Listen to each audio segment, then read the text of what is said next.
그러면 좀 나이가 드러나겠지만 저는 싸이월드에 글을 썼거든요. 사진과 글을 올렸었는데 교보문고가 이러면 안 되지, 이 원고를 오타로 보내주면 안 되지라고 생각했는데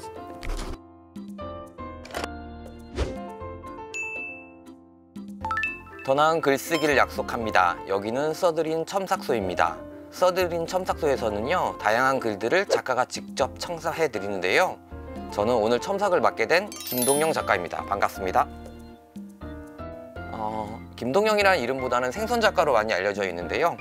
궁금하신 분들은 검색해 주십시오. 오늘의 글쓴이를 소개하겠습니다. 중학교 1학년 때 인스타그램에서 처음 글을 올리게 된 계기로 5년 넘게 꾸준히 글을 쓰고 있다고 하시는데요. 원고를 보내주시게 된 사연은요, 인스타그램 계정 초창기에 올렸던 글과 비교하면 훨씬 성장한 게 느껴지지만 최근 들어 어떤 정도를 넘어서지 못하고 있다는 생각이 듭니다. 제 글을 작가님의 시선에서 보았을 때 어떤 느낌이 드셨는지, 만약 부족한 점이 있다면 어떤 식으로 고치면 좋을지 궁금해 이렇게 원고를 보내게 되었습니다. 원하는 첨삭 포인트는요, 글이 운율이 매끄러우면서 개성도 있는 글로 고쳐지시길 원하셨는데요. 그럼 원고부터 볼까요? 저는 이 글을 미리 봤거든요. 굉장합니다. 나의 영혼을 잡아다 맬 곳이 너밖에 없어서 닿으면 속절없이 무너지기 일쑤였고, 그 잦은 고달픔이 생의 의미였어. 부쩍 너는 자취를 감추었고 나는 여기서 그림자를 달래려고 해. 대단하지 않습니까? 이분이 지금 18살이거든요. 18살의 감성이 이렇단 말이야? 라는 생각이 들더라고요. 저 같으면 여기 속절없이 무너지기 일쑤였고를 대책 없이 부서지기 일쑤였고로 바꾸면 어떨까 해요. 처음에 이제 글을 쓰는 분들이 실수하는 것들인데, 이제 글은 자기 것이잖아요. 그러다 보니까 자기의 언어로 이야기하는 게 되게 중요하거든요. 물론 좀 어려운 단어라든가 익숙하지 않은 단어를 쓰면 멋은 나거든요. 근데 나중에 보면 이게 내 글이 아닌 것 같다는 생각이 들거든요.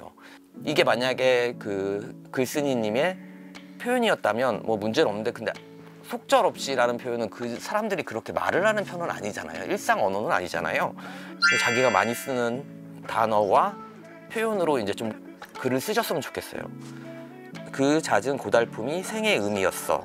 생이라는 단어보다는 삶이라는 게 어떨까요?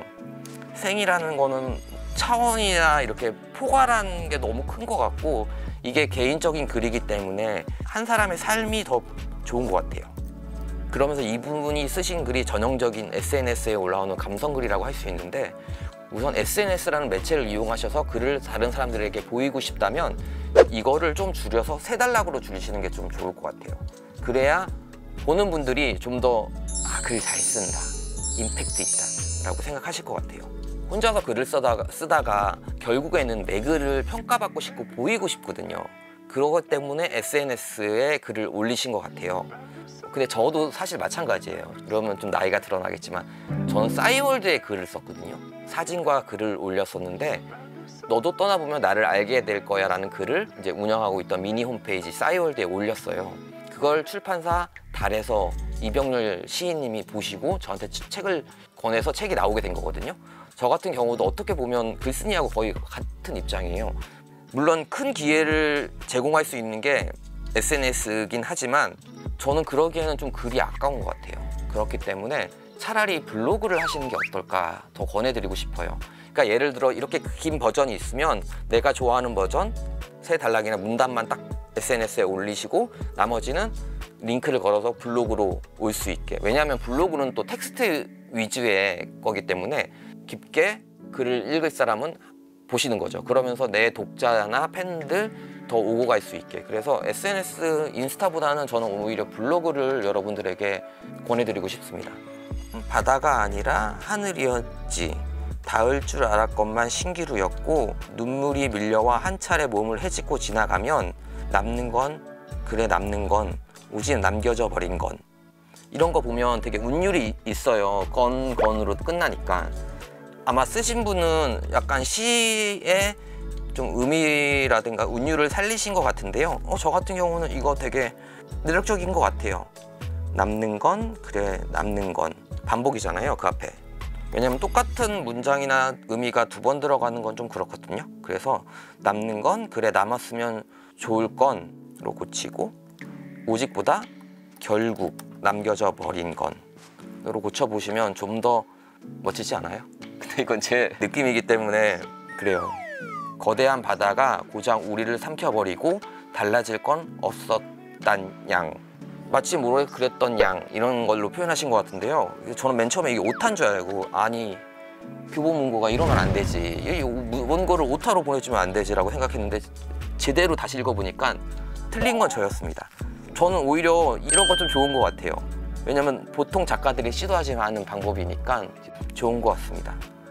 근데 수면 아래로 사라지는 일이 잦았고, 대신 앞에 바다가 나왔잖아요. 바다 하면 이제 파도가 좀 연상이 되니까 수면보다는 파도 앞에서 부서지는 일이 잦았고 정도로 고쳐보면 어떨까 생각해요. 거대한 바다가 고작 우리를 삼켜버리고, 근데 여기서 거대한 바다가 라고 나왔잖아요. 거대하다는 건 크기를 의미하고 뭔가 그런데, 여기다가 고작이라는 말은 좀 작다는 거잖아요. 뭔가 사소하다라는 거잖아요. 거대한 바다가 우리를 삼켜버리고 고작을 빼버리는 거죠. 감정의 무게는 쉽게 부패하고, 글쓴이한테 해드리고 싶은 말은요, 뭔가 상반되는 개념이 있으면 그 상반되는 개념도 어떻게 보면 시적 허용으로 볼 수 있지만 이제 한 가지로 맞히는 게 좀 일맥상통한 면이 있고, 의미로는 전달은 확실한 것 같아요. 감정의 질량은 쉽게 줄어들지 않고, 해야 했던 일들은 가벼워지지 않아서 우리는 종종 스스로가 나약하다고 착각한다. 예, 이게 전문입니다. 그 글쓴이에게 해드리고 싶은 말은요, 솔직히 내용이 없어요.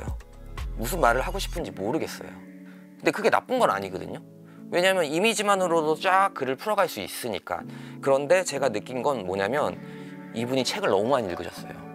그리고 아직 어리기 때문에 영향받기가 쉬운 거예요, 다른 책에서, 작가나. 그렇기 때문에 스폰지처럼 모든 걸 쫙 빨아들인 것 같아요. 표현을 중심적으로 하는 글쓰기보다는 좀 내용이 있는 글쓰기를 하셨으면 좋겠습니다. 글쓴이 같은 분들이 어려워하는 게 뭐냐면, 내가 하고 싶은 얘기가 있어. 그러면 그거를 어떻게 해야 될지 모르겠어. 쓰다 보면 내가 하고 싶은 이야기는 가버리고 다른 결론이 나와. 이렇게 하시는 분들이 많거든요. 그럴 때 제일 좋은 방법은 우선 결론부터 쓰시면 돼요. 내가 하고 싶은 이야기가 중간에 있던, 앞에 있던, 마지막에 있던 그 결론부터 쓰시고 그 앞을 늘려가시면 글 안에서 길을 읽는 일은 별로 좀 드물어질 겁니다. 다른 글 쓰는 사람들에 비해서 좀 기대가 되는 분이에요. 그렇지만 내용이 있어야 한다는 거, 이 점은 꼭 기억하셔야 합니다. 마지막으로 제가 좋아하는 작가 월러스 스테그너의 말 중에, 젊은 작가들을 쓰도록 독려해야 한다. 하지만 그들이 작가라는 생각은 못하게 해야 한다. 전 이 말을 들으면서 되게 마음을 다잡고 교만해지지 않도록 노력하고 있거든요. 글을 오래 쓰건 아니면 쓴 지 얼마 안 되건 중요한 건 뭐냐면, 항상 처음처럼 써야 해요. 그리고 그 글이 무엇이 되지 않더라도 계속 써야 한다는 거죠. 모든 글이 책으로 나오는 건 아니고요. 모든 글이 SNS나 이런 데서 사랑을 받는 건 아니에요. 그렇지만 하나의 자기의 자산이라고 생각하거든요. 그렇기 때문에 저는 오늘 이 스테그너의 말이 되게 절절하게 와닿았습니다. 오늘 영상을 보시고 나도 첨삭받고 싶다, 글쓰기가 어렵다는 생각이 드셨다면 써드림 첨삭소에 글을 보내주십시오. 써드림 첨삭소는 언제나 열려 있고요. 그럼 다음에 만나 뵙겠습니다. 감사합니다.